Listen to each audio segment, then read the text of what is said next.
मेरा नाम रेणुका है। आज मैं आप लोगों के लिए एक सत्य घटना पर आधारित एक ऐसी कहानी लेकर आई हूँ जो हमें उड़ीसा से भावना जी ने भेजी है। ये कहानी खुद भावना जी के भाई की कहानी है। भावना जी का कहना है कि वो हमें ये कहानी भेजते समय बहुत दुखी हो गई थी, मगर वो दुनिया के लोगों को सतर्क करना चाहती हैं, सावधान करना चाहती हैं और बताना चाहती हैं कि दुर्घटना कभी भी किसी भी रूप में आ सकती है और कुछ दुर्घटनाएं ऐसी होती हैं जो हमारे साथ हमसे बदला लेने पर की जाती हैं। कुछ हमारे अपने ही होते हैं जो हमें अपनी जलन का शिकार बना लेते हैं, हमारे साथ बदला लेने के लिए हमारे पीछे पड़ जाते हैं।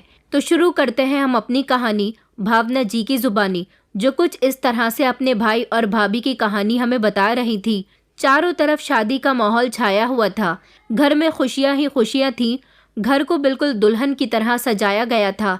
बच्चे इधर उधर खेल रहे थे। लड़कियां मेहंदी लगवाने में बिजी थीं। आखिरकार कल सुबह बारात लेकर निकलना था। प्रज्ञा चोपड़ा जी मेहमानों से बार बार पूछ रही थी, आप लोगों ने खाना खाया या नहीं, क्योंकि कुछ दूर के मेहमान पहले से ही घर में रुके हुए थे। घर में चारों तरफ रौनक थी। एक तरफ लड़के गाना बजाकर पार्टी कर रहे थे तो दूसरी तरफ कुछ लड़कियां फोटोज क्लिक कर रही थी। हलवाई मिठाई बना रहे थे। नौकरानी किचन में चाय बना रही थी। सर्दियों के दिन थे, रात का टाइम था। मेहमानों को चाय की तलब लग रही थी। बूढ़े बुजुर्ग मेहमान एक तरफ बैठे हुए खूब बातें कर रहे थे। अगले दिन सुशील की बारात जाने वाली थी। सुशील भी अपनी शादी के लिए बहुत ज्यादा एक्साइटेड था। उसकी शादी मुग्धा के साथ होने जा रही थी। सुशील की 3 बहनें थीं, भावना, गौरी, निशा। तीनों ही बहनें अपने भाई की शादी एंजॉय करने के लिए अपने मायके आई हुई थी। सुबह उन्हें अपने भाई के सर पर सहरा बांधना था। बारात मौज मस्ती से लेकर निकलनी थी। सुरेश चोपड़ा साहब ने अपने बेटे की शादी में किसी तरह की कोई कमी नहीं छोड़ी थी। आखिरकार सुशील उनका इकलौता बेटा था। सुरेश चोपड़ा जी का परिवार उड़ीसा के बलांगीर जिले में पतनगढ़ इलाके में रहता था और ये बात पिछले 6 साल पुरानी है। साल 2018 में चोपड़ा परिवार में खुशियों के दिन आए थे। घर के सबसे बड़े सदस्य सुरेश चोपड़ा जी, जो कि एक कॉलेज में प्रोफेसर की नौकरी किया करते थे। उनकी पत्नी प्रज्ञा चोपड़ा जी एक सरकारी स्कूल की प्रिंसिपल थी। उनका इकलौता बेटा सुशील चोपड़ा, जो एक सॉफ्टवेयर इंजीनियर था और बेंगलुरु में नौकरी किया करता था, वो पिछले 5 साल से बेंगलुरु में रह रहा था। सुरेश चोपड़ा जी की सबसे बड़ी बेटी भावना की शादी हो चुकी थी और सबसे छोटी बेटी निशा की भी शादी हो गई थी, जबकि गौरी दूसरे नंबर की बेटी थी। गौरी के पेरेंट्स उसकी शादी करवाना चाहते थे, मगर उसे अभी पढ़ाई करनी थी। छोटी बहन निशा का रिश्ता आया तो माता पिता ने उसकी शादी भी कर दी थी। सभी बहनों से सबसे छोटा भाई था सुशील चोपड़ा। तीनों ही बहनों को अपने भाई की शादी का बहुत अरमान था। गौरी फॉरेन कंट्री में पढ़ाई कर रही थी। सुरेश चोपड़ा जी की माँ भी उनके साथ रहती थी, जिनकी उम्र 62 वर्ष थी। घर में सब लोग बहुत खुश थे, क्योंकि अब तक घर में बेटियों की तो शादी हो चुकी थी, लेकिन बेटे की शादी पहली बार होने जा रही थी। एक ही बेटा था। सब लोग उसी की शादी में अपने अपने सारे अरमान पूरे कर लेना चाहते थे। उसका रिश्ता बड़े शौक के साथ मुग्धा के साथ शादी से 7 महीने पहले तय हुआ था। मुग्धा बहुत सुंदर थी। मुग्धा को प्रज्ञा जी ने अपनी दोस्त की पार्टी में देखा था, जहां पर मुग्धा अपने परिवार के साथ इनवाइट थी। मुग्धा भी काफी पढ़ी लिखी थी। वो भी अपने माता पिता की इकलौती बेटी थी और एक अमीर फैमिली से बिलोंग करती थी। हालांकि चोपड़ा परिवार में सभी लोग वर्किंग थे, सभी अच्छा खासा कमाते थे। उनके यहाँ भी किसी चीज की कोई कमी नहीं थी। इनका पूरा परिवार एक शरीफ खानदान था। प्रज्ञा चोपड़ा को अपने बेटे सुशील चोपड़ा के लिए मुग्धा बहुत पसंद आ गई थी, इसलिए उन्होंने अपने बेटे का रिश्ता मुग्धा के साथ तय करने का फैसला किया। वो उसके घर रिश्ता लेकर चली गई थी। मुग्धा के घर वालों को सुशील बहुत पसंद आया था। चोपड़ा परिवार भी उनको अच्छा लगा था, इसलिए उन्होंने अपनी बेटी की शादी सुशील चोपड़ा के साथ करने का फैसला कर लिया था और पूरे 7 महीने के बाद अब उन दोनों की शादी होने वाली थी। उन दोनों का रिश्ता 7 महीने तक लगा रहा था। इसी बीच वो दोनों आपस में एक दूसरे को अच्छी तरह से जान पहचान गए थे। उन दोनों की सगाई भी हुई थी। सुशील और मुग्धा की एक दूसरे के साथ बातचीत भी होती रहती थी। सब कुछ बिल्कुल ठीक चल रहा था। वक्त गुजरता जा रहा था और फिर शादी का वक्त भी आ गया था। 11 जनवरी 2018 को मुग्धा और सुरेश चोपड़ा की शादी का दिन आ गया था। बारात बहुत धूमधाम के साथ मुग्धा कपूर के घर पहुंची थी। मुग्धा के पिता एक शरीफ इंसान होने के साथ साथ बड़ी सी फैक्ट्री के मालिक भी थे। शादी की सारी रस्में हो चुकी थी। मुग्धा ने भी अपनी पढ़ाई फॉरेन से कंप्लीट की थी। उसके माता पिता ने उसकी शादी में कोई कमी नहीं छोड़ी थी। बेटी को ढेर सारा दहेज देने के साथ साथ ढेर सारे जेवरात भी दिए थे। सुशील की तीनों बहनें बहुत खुश थीं। बारात वापस आने के बाद बड़ी खुशी खुशी उन तीनों ने अपनी भाभी का स्वागत किया था। मुग्धा भी इस घर में आने के बाद बहुत खुश थी। आखिरकार मुग्धा को सुशील से मोहब्बत हो गई थी। उन दोनों ने अपनी जिंदगी की शुरुआत कर दी थी। घर में जो मेहमान रुके हुए थे, अगले दिन रिसेप्शन होने के बाद उन्होंने भी एक एक करके अपने घर जाना शुरू कर दिया था। घर से अब धीरे धीरे मेहमान कम होने लगे थे। घर में बेटियां थीं जिन्होंने रौनक लगाई हुई थी, मगर अब वो भी अपने ससुराल जाने की तैयारी कर रही थी। जिंदगी धीरे धीरे रूटीन पर आने वाली थी। नई नवेली दुल्हन के घर में आ जाने से घर वाले बहुत खुश थे। जितने भी गिफ्ट्स आए थे वो भी खोल लिए गए थे। शादी की थकावट बहुत हो गई थी। सब लोग अभी अपने अपने कामों पर नहीं गए थे और घर में ही रहकर ही अपनी थकान उतार रहे थे। गौरी अपने जाने की तैयारी कर रही थी, जबकि निशा भी अपने ससुराल जाने की तैयारी कर रही थी। भावना जी अभी और अपने मायके में रुकना चाहती थी क्योंकि उनका घर करीब में ही था। निशा की ससुराल दूर थी। गौरी को फौरन जाना था। 2 दिन और आराम करने के बाद गौरी एयरपोर्ट पर चली गई थी। गौरी को एयरपोर्ट तक छोड़ने के लिए सुरेश चोपड़ा जी चले गए थे और वो गौरी को एयरपोर्ट तक छोड़कर घर वापस आ गए थे। गौरी जो कि घर से निकल चुकी थी, निशा अपने पति और बच्चों के साथ रेलवे स्टेशन अपने ससुराल जाने के लिए निकल चुकी थी। घर में अब ज्यादा मेहमान नहीं बचे थे। जो मेहमान थे वो भी जा चुके थे। धीरे धीरे घर खाली होने लगा था। कुछ दिन और गुजरने के बाद सब लोग सोचते हैं कि अब थकान काफ़ी हद तक ख़त्म हो गई है, इसलिए अपने अपने कामों पर जाना बेहतर रहेगा। इसलिए सब लोग अगले ही दिन से अपनी अपनी ड्यूटी ज्वाइन करने का सोच लेते हैं। नई नवेली दुल्हन बीच में 1-2 बार अपने मायके होकर आ गई थी। उसके बाद अब उसे ससुराल में ही एडजस्ट करना था। दादी जो कि बीमार रहती थी और ज़्यादातर अपने कमरे में ही होती थी, कभी उन्हें कोई काम होता या किसी से कोई बातचीत करनी होती या कमरे में पड़े पड़े उनका मन नहीं लगता, तभी वो अपने कमरे से बाहर आया करती थी। अगले ही दिन से सुरेश चोपड़ा जी ने भी अपनी ड्यूटी ज्वाइन कर ली थी और प्रज्ञा चोपड़ा जी ने भी अपनी ड्यूटी ज्वाइन कर ली थी और दोनों ही घर से निकल चुके थे। अब घर में केवल 3 लोग मौजूद थे। घर पूरी तरह से खाली हो गया था। सुशील ने अभी अपनी ड्यूटी ज्वाइन नहीं की थी। उसे 10 दिन बाद बेंगलुरु के लिए निकलना था। उसने इस बार सोचा था कि वो अपनी पत्नी को भी अपने साथ ले जाएगा। कुछ दिन अपनी पत्नी के साथ बेंगलुरु में एंजॉय करेगा और फिर उसके बाद छुट्टियों के समय दोनों घर वापस आ जाएंगे और फिर उसकी पत्नी यहीं पर रहेगी और सुशील अपना काम करने के लिए टाइम टू टाइम बेंगलुरु जाता रहेगा और वहां से आता रहेगा। वो 20 जनवरी का दिन था जब घर में सिर्फ 3 लोग मौजूद थे। नई नवेली दुल्हन मुग्धा चोपड़ा, सुशील चोपड़ा और उनकी दादी जी। उनके माता पिता अपनी अपनी ड्यूटी के लिए घर से निकल गए थे। दादी जी धूप खाने के लिए आंगन में बैठी हुई थी। मुग्धा अपने पति के लिए किचन में नाश्ता बना रही थी। उसने किचन के बाहर ही रखी हुई डाइनिंग टेबल पर अपने पति को नाश्ता सर्व किया। इतने में ही घर की डोर बेल बजने लगी। 11 बजे के समय दोनों चौंक गए थे कि इस समय कौन आ गया है, क्योंकि ज़्यादातर उनके यहाँ से मेहमान तो लगभग ही जा चुके थे और इतनी सुबह के समय तक ज़्यादातर कोई नहीं आता था। सुशील उठकर खड़ा हुआ और दरवाज़ा खोलने के लिए निकल गया था। जैसे ही उसने दरवाज़ा खोला तो बाहर दरवाजे पर एक डिलीवरी बॉय खड़ा हुआ था। डिलीवरी बॉय ने सुशील को देखकर कहा कि सर, आपके लिए एक पार्सल आया है। सुशील चौंक गया था क्योंकि उसने तो कुछ भी ऑर्डर नहीं किया था।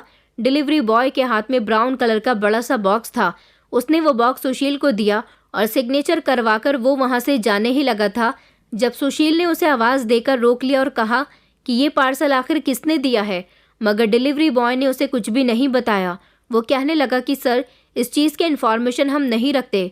पार्सल आपके हाथ में आ गया है, आप खुद ही पता कर लीजिए। ये कहकर डिलीवरी बॉय वहाँ से अपनी बाइक पर बैठ गया था और बाइक स्टार्ट करने के बाद चला गया था। सुशील ने दरवाज़ा बंद कर दिया था और वो बॉक्स को गौर से देखते हुए घर के अंदर चलता हुआ आ रहा था। इतने में ही दादी जी जो कि आंगन में बैठी हुई थी, उन्होंने सुशील से कहा कि बेटा, इसमें क्या है। सुशील कहने लगा कि पता नहीं दादी, ये किसने भेजा है, हो सकता है मम्मी पापा का कोई पार्सल हो। फिर सुशील को याद आया कि अभी हाल फिलहाल में उसकी शादी हुई है, शायद किसी ने हमारे लिए शादी का गिफ्ट भेजा होगा। वो उस बॉक्स को लेकर घर के अंदर आ गया था और उस बॉक्स को खोलने की तैयारी कर ही रहा था जब मुग्धा भी उसके करीब आ गई और उससे पूछने लगी कि क्या हुआ सुशील, क्या खोल रहे हो। सुशील कहने लगा कि किसी ने पार्सल भेजा है, यही खोलकर देख रहा हूँ। मुग्धा भी वही अपने पति के साथ खड़ी होकर पार्सल पर ध्यान देने लगी। उन दोनों को पार्सल खोलते हुए देखकर दादी जी भी चलते चलते डाइनिंग टेबल पर आ गई थी और पास रखी चेयर पर बैठ गई थी, क्योंकि वो भी ये देखना चाहती थी कि पार्सल में क्या है। उस ब्राउन कलर के पार्सल पर लिखा हुआ था कि ये पार्सल रायपुर से आया है और किसी अंकित आहलूवालिया नाम के आदमी ने भेजा है। सुशील ने अपनी पत्नी की तरफ देखा और कहने लगा कि वैसे तो मैं किसी अंकित आहलूवालिया नाम के इंसान को जानता नहीं हूँ और ना ही मेरा कोई जानने वाला रायपुर में रहता है। बाकी इस पार्सल को खोलकर देख लेते हैं, आखिर पार्सल के अंदर क्या है। सुशील धीरे धीरे उस पार्सल को खोल रहा था। जैसे ही बॉक्स के ऊपर से पैकिंग हट गई और सुशील ने उस बॉक्स का रिबन ओपन करके बॉक्स का ढक्कन खोला, तभी वहां पर एक जोरदार धमाका हो गया था। ये धमाका इतना जोरदार था कि आसपास के लोगों के घर भी हिलकर रह गए थे। घर की खिड़कियों के कांच भी चूर चूर हो गए थे। घर में काफी हद तक नुकसान हो गया था। सुशील, सुशील की पत्नी और घर में मौजूद दादी जी, ये तीनों ही जो कि आसपास थे, ये तीनों ब्लास्ट होने के बाद बहुत दूर जाकर गिर गए थे। वो तीनों बुरी तरह से घायल हो गए थे। उन्हें बहुत जोरदार चोट लगी थी। इस खतरनाक धमाके की आवाज़ सुनकर पड़ोसी भी इकट्ठा हो गए थे। धीरे धीरे घर के बाहर भीड़ लगनी शुरू हो गई थी। आसपास के लोगों ने पुलिस और एम्बुलेंस को भी कॉल करके बुला लिया था। लोगों को लग रहा था कि शायद घर में सिलेंडर ब्लास्ट हुआ है, इसलिए इतना जोरदार धमाका हुआ है। लेकिन लोगों को ये नहीं पता था कि ये ब्लास्ट सिलेंडर फटने की वजह से नहीं हुआ था, बल्कि इनके घर एक पार्सल आया था। पार्सल के फटने से ये ब्लास्ट हुआ है। ये प्री प्लान बॉम्ब ब्लास्ट था। तो आखिर कौन था जिसने इस हंसते खेलते परिवार को बर्बाद करने की कोशिश की थी? कौन था जो इन लोगों को नुकसान पहुंचाना चाहता था? और कौन था जिसने इस बॉक्स के अंदर बॉम्ब भेजा?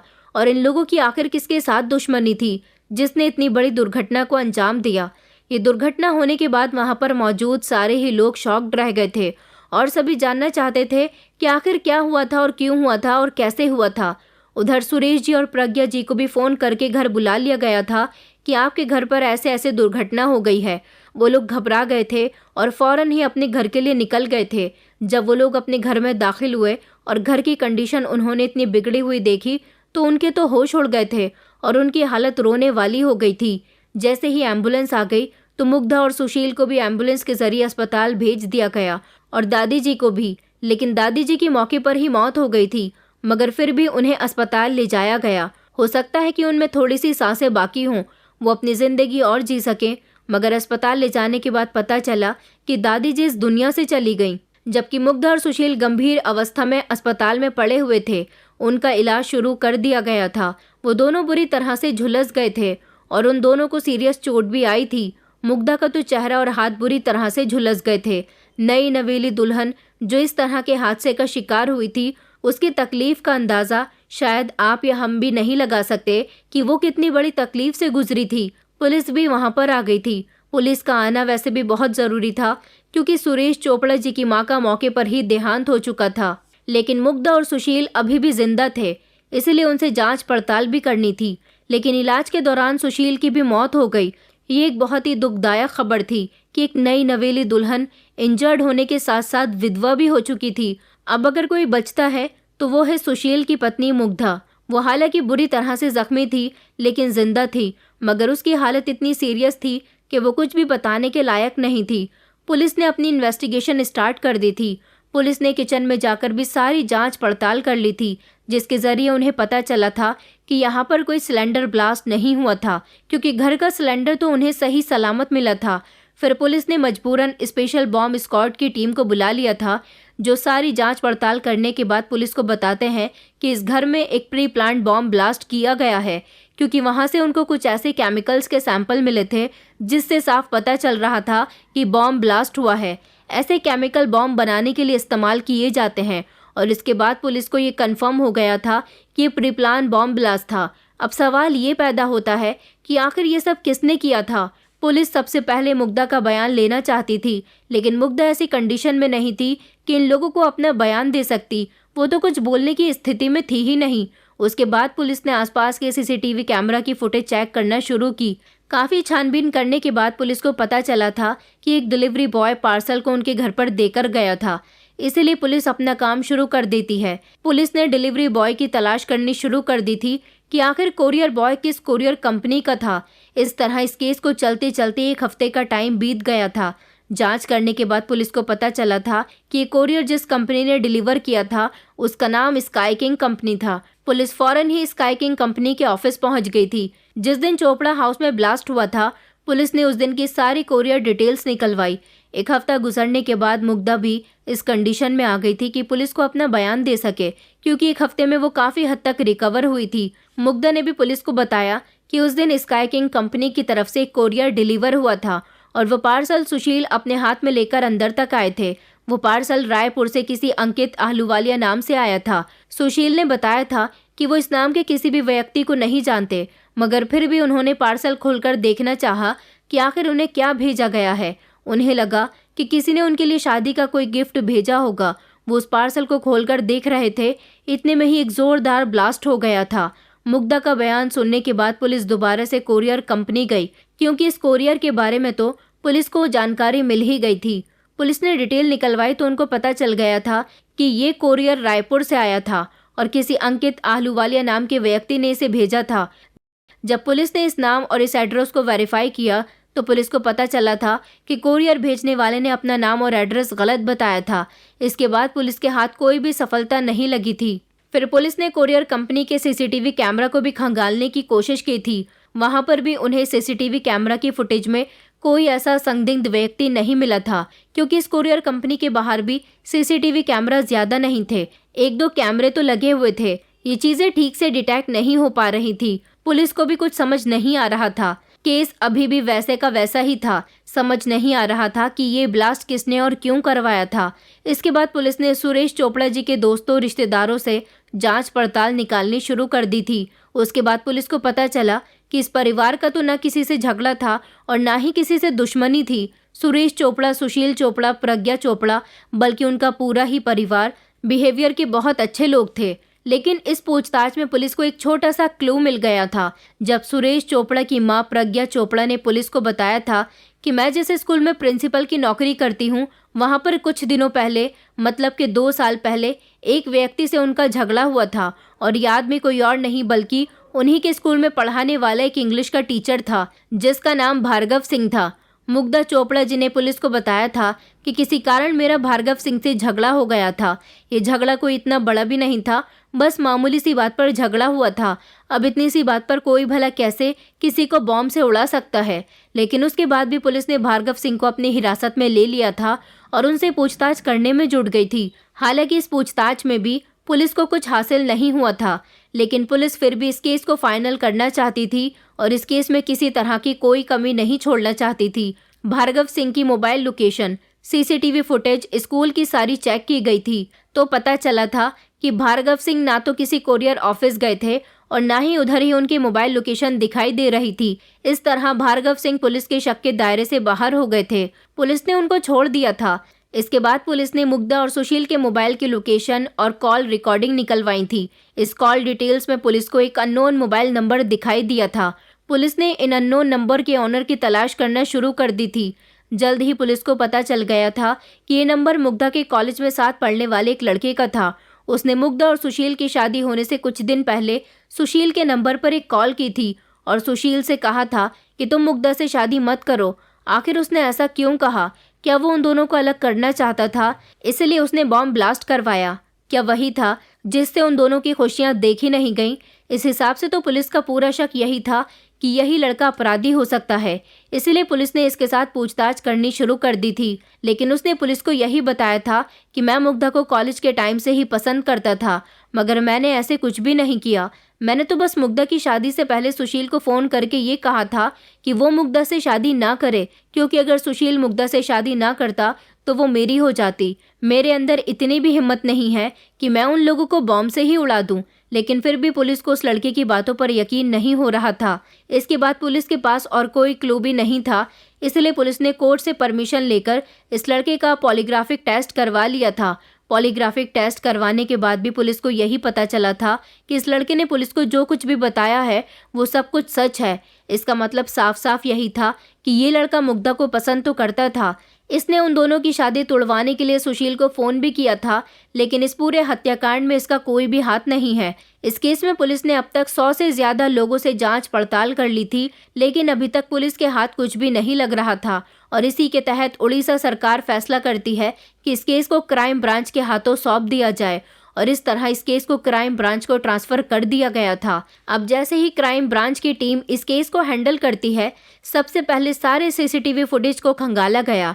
उसके बाद फिर से उन सभी लोगों को एक एक करके जांच पड़ताल के लिए बुलाया, जिनसे पहले ही उड़ीसा पुलिस जांच पड़ताल कर चुकी थी। अब ये इंटेरोगेशन थोड़ी सी मुश्किल होने वाली थी, क्योंकि अब केस सीबीआई के पास पहुंच चुका था। पुलिस के मुकाबले सीबीआई वालों के सवाल जवाब थोड़े तीखे थे और उनके पूछताछ करने का तरीका भी सख्त था। अभी ये इन्वेस्टिगेशन चल ही रही थी कि तभी उड़ीसा पुलिस को एक लेटर मिला था। पोस्ट के जरिए उड़ीसा पुलिस थाने में एक लेटर आया था, जिसमें साफ साफ शब्दों में लिखा हुआ था कि आप आम लोगों को परेशान करना बंद कर दीजिए। इस केस में बेंगलुरु के 3 लोगों का हाथ है, जिसके साथ सुशील चोपड़ा ने करोड़ों की धोखाधड़ी की थी। आप आम लोगों को और निर्दोष लोगों को परेशान करना बंद कर दीजिए और बेंगलुरु जाकर वहां पर जांच पड़ताल कीजिए। इस केस की छानबीन आपको बेंगलुरु में ही करनी चाहिए। इस लेटर को उसी ने लिखा था जो इस केस से पुलिस का ध्यान भटकाने की कोशिश कर रहा था, लेकिन ये लेटर ही पुलिस के लिए सबसे बड़ी सफलता साबित हुआ था। पुलिस के और सीबीआई के ऑफिसर्स ने इस लेटर की फॉरेंसिक जांच करवाई, ताकि इस लेटर से किसी तरह का कोई फिंगरप्रिंट्स मिल सके, मगर ऐसा कुछ भी फॉरेंसिक टीम को नहीं मिला था।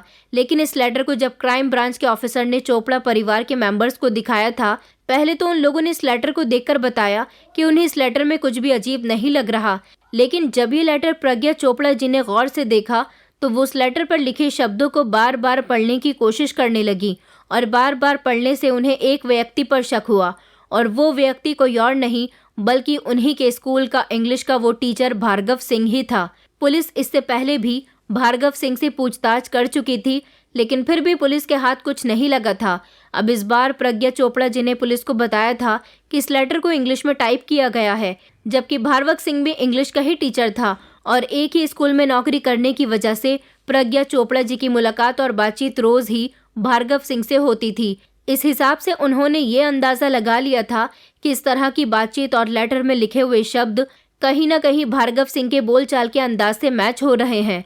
हालांकि ये कोई बहुत बड़ा सबूत नहीं था, लेकिन फिर भी क्राइम ब्रांच के लिए इतना ही सबूत काफी था। उन्होंने तुरंत इस लेटर के आधार पर भार्गव सिंह को अरेस्ट कर लिया था। पुलिस ने जब उसके साथ सख्ती से पूछताछ की तो काफी समय तक तो वो इनकार करता रहा कि उसने कुछ नहीं किया, लेकिन फिर ज्यादा सख्ती से पेश आने पर वो टूट कर रह गया था और फिर हार कर उसने पुलिस को बता दिया था कि इस पूरे हत्याकांड में उसका ही हाथ है। भार्गव सिंह ने पुलिस को सारी सच्चाई बता दी थी। उसने बताया था कि 2013 में वो उड़ीसा के एक फेमस स्कूल का प्रिंसिपल हुआ करता था। उसी दौरान उस स्कूल में सुशील चोपड़ा की मां प्रज्ञा चोपड़ा जी की एंट्री हो गई थी और वो पहले से ही भार्गव सिंह की सीनियर थी। इस तरह उस स्कूल में भार्गव सिंह को हटाकर प्रज्ञा चोपड़ा जी को स्कूल की प्रिंसिपल बना दिया गया था। ये सब कुछ भार्गव सिंह को बिल्कुल भी पसंद नहीं आया था। फिर उसके बाद ही वो अपने दिल में प्रज्ञा चोपड़ा के लिए नफरत रखने लगा था। उसी के बाद ही उन दोनों के बीच झगड़े शुरू हो गए थे। फिर भी फाइनली प्रिंसिपल की पोस्ट सुशील चोपड़ा की मां प्रज्ञा चोपड़ा जी को मिल गई थी। वो इस बात से बहुत नाराज था। तभी से उसके अंदर बदले की आग भड़क रही थी। वो किसी भी तरह से प्रज्ञा चोपड़ा से अपना बदला लेना चाहता था और इसी के चलते वो 2013 से लेकर 2018 तक इस बात के इंतजार में था कि उसे कभी कोई ऐसा मौका मिले जिसमें वो प्रज्ञा चोपड़ा से अपना बदला ले सके। वो हमेशा अपने दिमाग में यही प्लान बनाता रहता था कि किस तरह से वो प्रज्ञा चोपड़ा और उसके परिवार को नुकसान पहुंचाए, क्योंकि वो ये बात बहुत अच्छे से जानता था कि प्रज्ञा चोपड़ा के परिवार में बहुत मेल मोहब्बत है, इसलिए वो उनके परिवार को तोड़ना चाहता था। उनके परिवार को और उनको नुकसान पहुंचाकर अपने आप को खुशी पहुंचाना चाहता था। ये मौका फाइनली उसे 2018 में मिल गया था, जब प्रज्ञा चोपड़ा जी के बेटे सुशील चोपड़ा की शादी मुग्धा के साथ होने जा रही थी। इस शादी में भार्गव सिंह भी शामिल था। यहीं पर उसने अपने दिमाग में एक प्लान बनाया कि क्यों न शादी का एक गिफ्ट बनाकर शादी के कुछ दिनों के बाद उनके घर कोरियर के जरिए भिजवा दिया जाए। और उसी गिफ्ट को बनाने के लिए काफ़ी दिनों तक उसने इंटरनेट का सहारा लिया था। उसने इंटरनेट पर बहुत सारे वीडियोज़ और बहुत सारे आर्टिकल्स देखे थे जिसमें बॉम्ब बनाने के तरीके सिखाए गए थे। हालांकि वो स्कूल का टीचर था, इसलिए उसे स्कूल आईडी के बॉम्ब बनाने के केमिकल्स भी मार्केट से आसानी से मिल गए थे और उन्हीं केमिकल्स की मदद से इंटरनेट पर देख देख कर उसने एक पार्सल बॉम्ब तैयार कर लिया था, जो 20 जनवरी की सुबह 11 बजे डिलीवरी बॉय के जरिए भेज देता है, जिसके ब्लास्ट होने से सुशील चोपड़ा और उसकी दादी की मृत्यु हो गई थी, जबकि उसकी पत्नी को गंभीर चोटें आई थी। भार्गव सिंह ने पुलिस को बताया था कि उसने इस पार्सल को बनाने के बाद अपना डेली रूटीन भी चालू रखा था ताकि किसी को उस पर शक न हो। स्कूल से घर आने के बाद उसने अपना मोबाइल ही घर छोड़ दिया था ताकि उसकी मोबाइल लोकेशन चेक न की जाए, इसलिए वो ऑटो रिक्शा लेकर रेलवे स्टेशन गया और उसने वहां पर अपने चेहरे को अच्छी तरह से कवर कर लिया। उसके बाद वो रायपुर पहुंचा और वहां जाने के बाद उसने स्काई किंग कंपनी की तरफ से पार्सल भेजा। उस कंपनी के ऑफिसेस में नॉर्मली ज्यादा कैमरे नहीं थे, इसलिए उसने वहां से उस पार्सल को भेजकर हादसे को अंजाम दिया।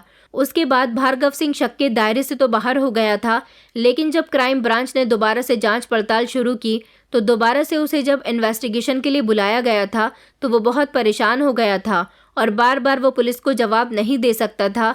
इसी वजह से उसने पुलिस को गुमराह करने की कोशिश की। उसने वो लेटर लिखकर भेजा था कि पुलिस का ध्यान भटक जाए, मगर ऐसा नहीं हुआ था। उड़ीसा पुलिस को वो लेटर भेजने की उसकी सबसे बड़ी गलती थी, जिसकी वजह से वो पकड़ा गया था। उसने फर्जी कहानी बनाकर पुलिस को लेटर के थ्रू सुनाई थी कि ये करोड़ों का घोटाला है जो सुशील चोपड़ा ने किया था, वो भी बेंगलुरु में। इस लेटर की वजह से वो दोबारा से घेरे में आ गया था। अगर भार्गव सिंह वो लेटर पुलिस को ना भेजता तो शायद पुलिस उस जैसे अपराधी को कभी ना पकड़ पाती और ये केस क्लोज कर दिया जाता और असली कातिल कभी पकड़ा ही नहीं जाता। लेकिन कातिल चाहे जितना भी छुपने की कोशिश कर ले, वो एक न एक दिन पकड़ा ही जाता है। और तो और कातिल कितना भी होशियार हो, गलती करना नहीं भूलता।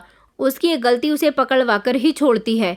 हमारा इरादा आप लोगों को ना तो परेशान करना है, ना आपकी भावनाओं को ठेस पहुंचाना है, बल्कि हम अपनी इस कहानी को आप लोगों के साथ शेयर करके आपको यही मैसेज देना चाहते हैं कि आप अपना ख्याल रखें, अपने परिवार का ख्याल रखें, जितना हो सके सतर्क रहने की कोशिश करें। दोस्तों, बदले की भावना और जलन इंसान की सोच को इतना विषैला बना देती है कि वो सही और गलत में फर्क करना भूल जाता है। जब हम किसी से जलते हैं या उनके खिलाफ साजिश रचते हैं तो हम न केवल उन्हें चोट पहुंचाते हैं, बल्कि अपनी आत्मा और जीवन को भी अंधकार में धकेल देते हैं। ये कहानी हमें सिखाती है कि जलन और द्वेष से किसी का भला नहीं होता, बल्कि ये हमारे जीवन में विनाश और पश्चाताप लेकर आता है। दूसरों की सफलता से ईर्ष्या करने के बजाय हमें अपने जीवन में सकारात्मक और मेहनत का सहारा लेना चाहिए। बदले की आग में जलकर किसी को नुकसान पहुंचाना हमारे चरित्र की कमजोरी को दर्शाता है। जो इंसान अपने अंदर की नकारात्मक को जीत लेता है वही असली विजेता होता है। इसलिए हमें अपने जीवन को दूसरों से तुलना करने और उनसे जलन के बजाय खुद को बेहतर बनाने में लगाना चाहिए। दूसरों की खुशी और सफलता को स्वीकार करना और उनसे प्रेरणा लेना ही सच्चा साहस और इंसानियत है। जलन और नफरत सिर्फ तबाही लाती है, जबकि प्रेम, सहनशीलता और परिश्रम जीवन को संवारते हैं। दोस्तों, उम्मीद करती हूँ आपको हमारी कहानी पसंद आई होगी। कहानी पसंद आई है तो वीडियो को लाइक करें, चैनल पर नए हैं तो चैनल को सब्सक्राइब करें और हाँ, नोटिफिकेशन बेल को ज़रूर दबाएं ताकि अगली अपडेट सबसे पहले आपको मिले।